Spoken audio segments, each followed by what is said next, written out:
I'm very privileged to have known Elise since I think we appeared together in the Hollywood Bowl with Bella Abzug and, I don't know, Jackson Brown and people like that. There were 12,000 people there. I really didn't know what the Hollywood Bowl was because I'm from Australia. I'm an alien.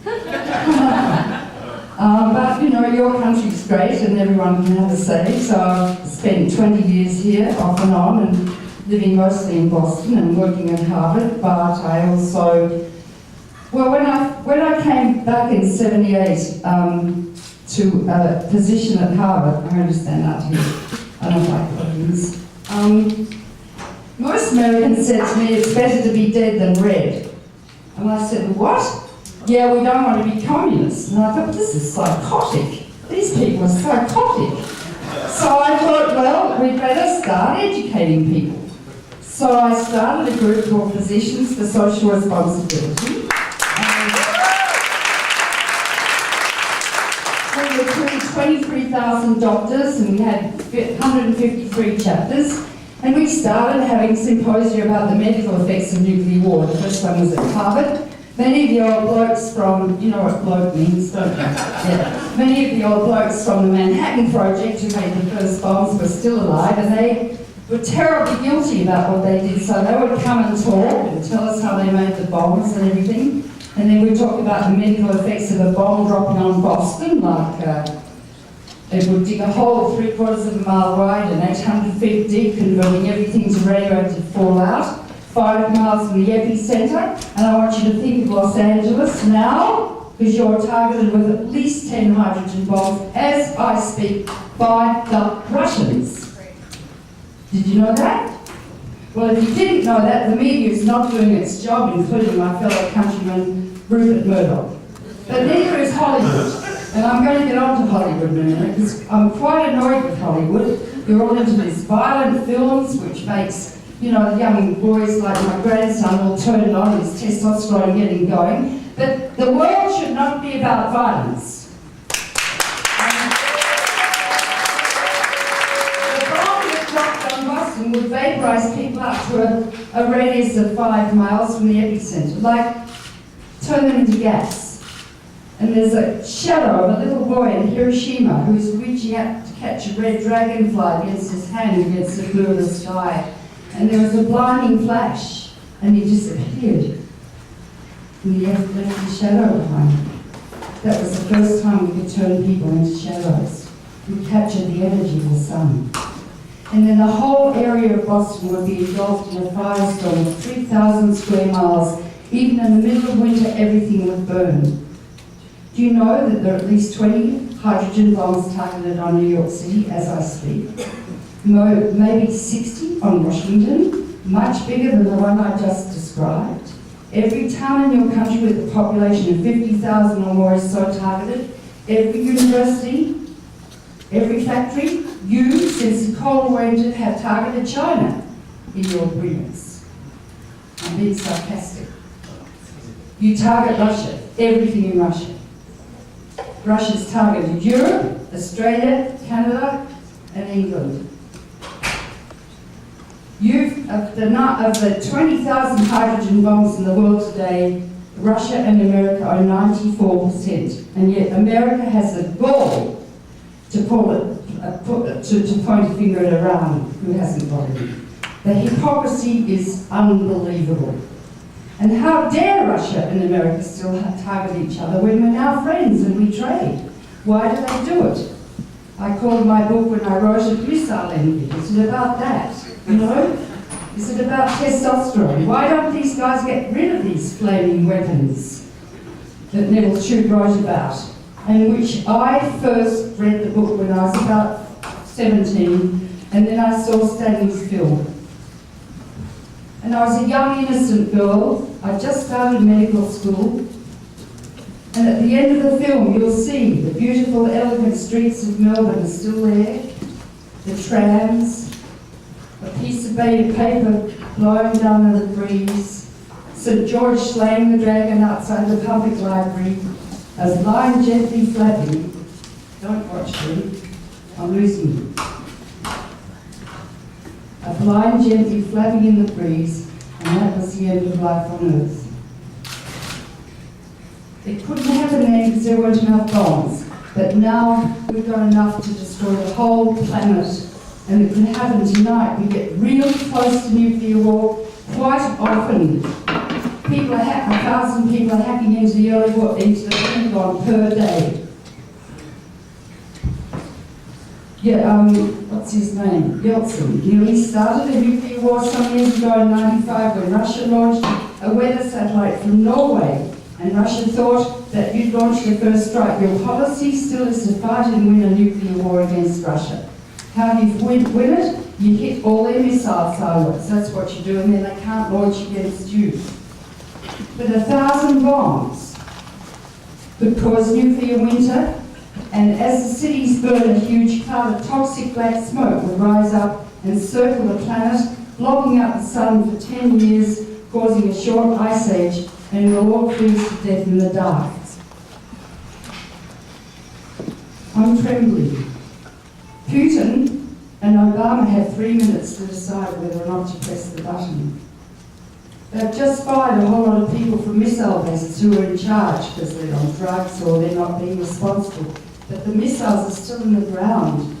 One missile with 3 hydrogen bombs much bigger than Hiroshima, ready to go. 2 men in the silo, aged 18 to 22. Yes, sir, press the button, sir. Each armed with a pistol, one to shoot the other if one shows signs of deviant behaviour.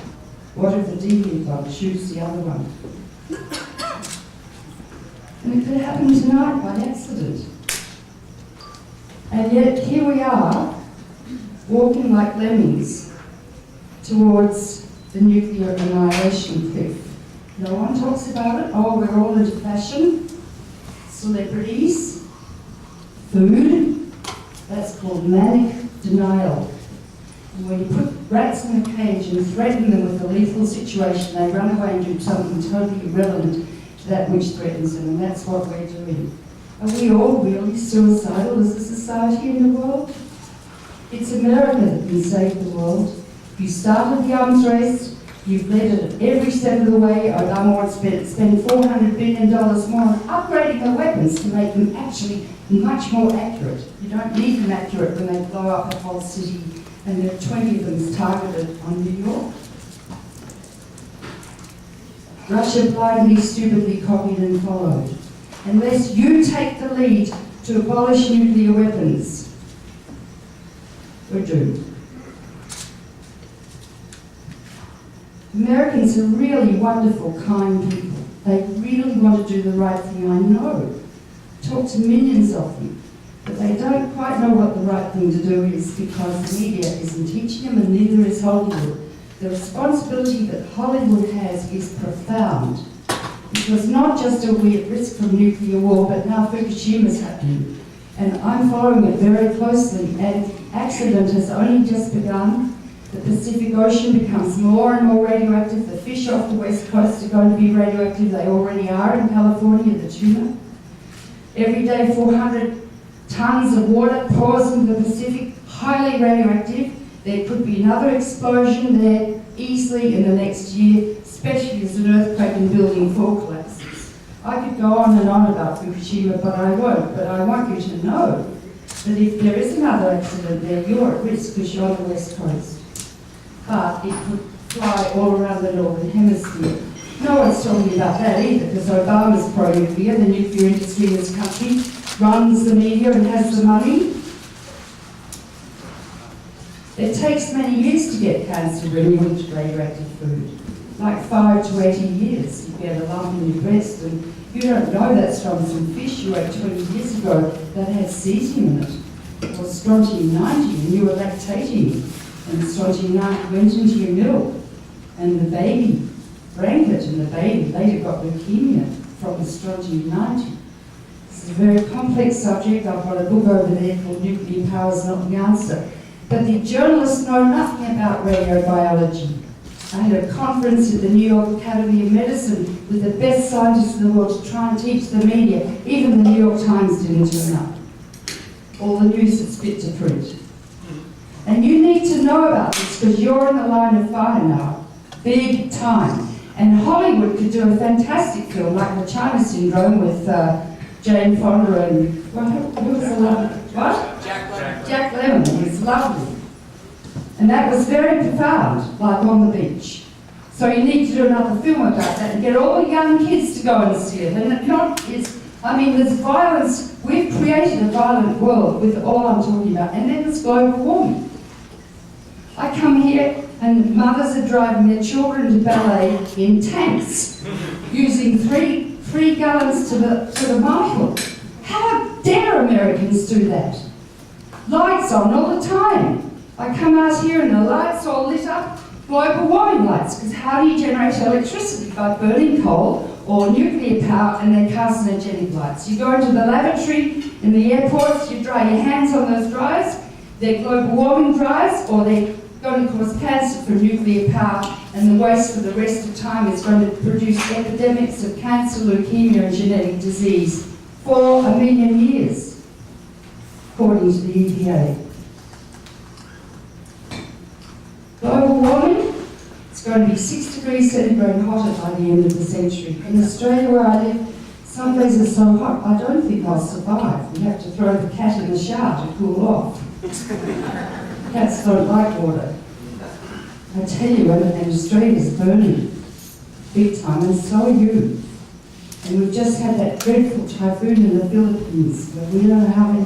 That's global warming. And for Christ's sake, how dare we have politicians who say they don't believe in it? It's like saying, well, I don't believe I've got a nose. I don't believe it.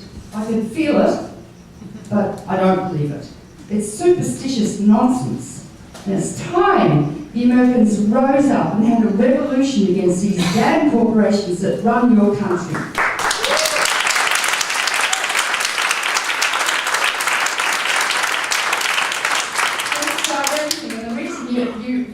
You have such unemployment now is because of the GATT and the WTO signed an agreement. All the jobs have gone off to China and the Philippines. That's why there are no jobs here. And computers are taking jobs too.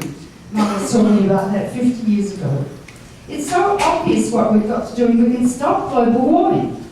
I commissioned a study some years ago by a brilliant physicist called carbon-free, nuclear-free. Really, there's enough wind west of the Mississippi to supply the whole country with 3 times the electricity you use.